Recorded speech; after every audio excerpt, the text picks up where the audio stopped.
सर्व झोप उठा आयुष्य मला मात्र नाही तर तुम्ही आयुष्यभर मी झालं तर दुसरं सांगितलं किती बरोबर आहे. तर मनका जागे आणायचं आहे त्याला खूप मोठं ऑपरेशन असतं. त्याला क्लिप टाकली कमरामध्ये हिट L4 का L5 मध्ये प्रॉब्लेम कमरा किंवा पाठ वगैरे पडेल आठवतं का? नाही.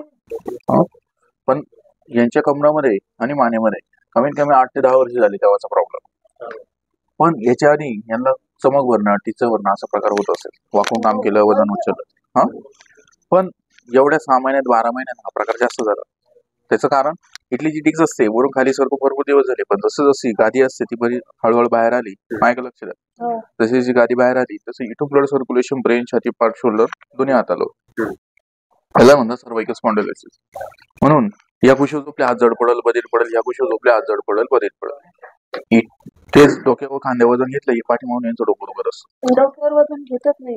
जर घेतलं तर भयंकर त्रास. तीच ना छातीला पण कनेक्ट असतो. हा झाला सर्वाइकल स्पॉन्डिलोसिस.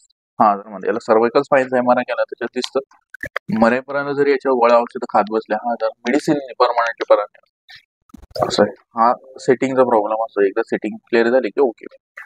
जसं दुसरं इथे L4 का L5 मध्ये घ्यावी इथे पण तसं जेव्हा डिक्स वरती आली त्याच्यातली जी गादी असते बरीच फाटून बाहेर आले मग इजिनस दबली गेली. आता इजिनस असते खुब्याला मांडीला गुडघ्याला बोटला टाचेल्याकडे म्हणून कमरापासून तुमचे दोन्ही पाय दुखतात जड पडतात रग लागते कळ लागते. मग जास्त चालता येणार नाही जास्त उभा राहता येणार नाही जास्त वाकून काम करता येणार नाही जास्त मांडी घालता येणार नाही. याला म्हणता येईल सायटिका प्रॉब्लेम. याच्यावर पण मरेपर्यंत जरी गोळ्या औषध खात बसले उपयोग नाही. याला फक्त नियमबद्ध आणि मी सांगितलेली प्रोसेस. आता जेव्हा डिक्स खाली आलेली वरती जाईल बाहेर आलेली गादीमध्ये येईल तेव्हा क्लिअर होईल. पण 1-2 दिवसात याला 8 ते 10 प्रोसेस ती गरज आहे. एकदा डिक्स पोझिशनला गेली कार्ट्रिज लेवलला आलं की ओके. पण हा आजार माझ्याकडे 80% रिकव्हर होईल 20% हा मरेपर्यंत राहील. 20% म्हणजे काय 20% म्हणजे काय 20% पण त्रास राहत नाही. पण हे मी सांगितलेले नियम तोडले दुखणं परत चालू. आता मानेचे नियम आहे हे आयुष्यभर डोक्या वजन खांदे वजन नाही घेऊ शकत. औषध 2-2 घ्यायच्या नाही मान मोडायची नाही मानेला झटका द्यायचा नाही. त्याच्याने हा प्रकार वाढला. हा प्रकार औषध 2-2 घेणं किंवा जास्त औषधी घेणं किंवा मान मोडणे याच्याने हा प्रकार वाढतो किंवा डोक्यावर जास्त वजन किंवा खांदे वजन याच्याने हा प्रकार वाढतो. तसंच कमरासाठी नियम आहे पालथं झोपायचं नाही कमराला झटका द्यायचा नाही त्याच्याने हा प्रकार वाढत जातो. नाही अजिबात हे चुकीचं आहे. त्याच्याने गॅप वाढत जातो.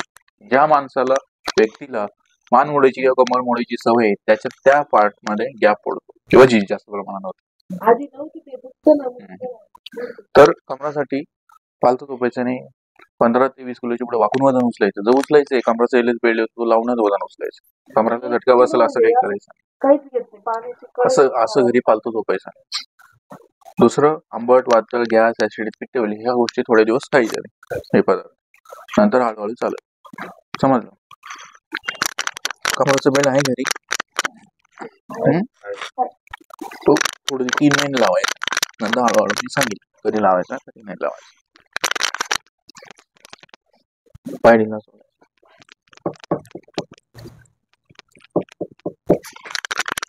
आणि हे जे मी सांगितलेले नियम आयुष्यभर लक्षात ठेवायचे. ऑनलाईन असेल युट्यूब माझ्या चॅनलवर त्याच्यावरून तुम्ही आयुष्यभर बघायचे. समजलं. रिलॅक्स इकडे मान कर. याचा एलएच स्पाईनचा एमआरआय किंवा सर्वाइकल स्पाईनचा एमआरआय केला त्याच्या स्पष्ट दिसतं. ओके जे सांगितलं किती बरोबर आहे. खाली मान हात खाली घ्या. तर याच्यावरती आयुष्यभर जरी तुम्ही इलाज करत बसले त्याला महत्व नाही नियमाला महत्व. नाही तर तुम्ही आयुष्यभर मी झालं का दुसरं आलं का तिचं डॉक्टर करण्यात मजा नाही आणि तेच करत बसणार. ऑपरेशन मध्ये फक्त गादी कट करतात मनका जागेवर नाही आणता येत. तर मनका जागेवर आणायचंय त्याला खूप मोठं ऑपरेशन असतं. त्याला क्लिप टाकली जाते स्क्रू मारली जाते बाहेर आली गादी असते फक्त ते कट करतात. कुशीवर झोपत माझ्याकडे तो स्पायनल कॉर्ड आणि इकडे अशी आहे का तुम्हाला दाखवतो काय करत अशी आहे का खालचं पैसा उठा पाय इकडे डोकं इकडे दे यांच्याकडे करा करा अशी आहे करा सर्व झोपवतो. आता हा जो स्पायनल कॉर्ड आहे हा मनका ही गादी याच्यात नाही अन्नाचा बाहेर आता ही जी गादी आहे, यांची धर बरं ठीक आहे, पाय पकड बरं सुजल तिला द्या थोडं खाली सर खाली मान रिलॅक्स रिलॅक्स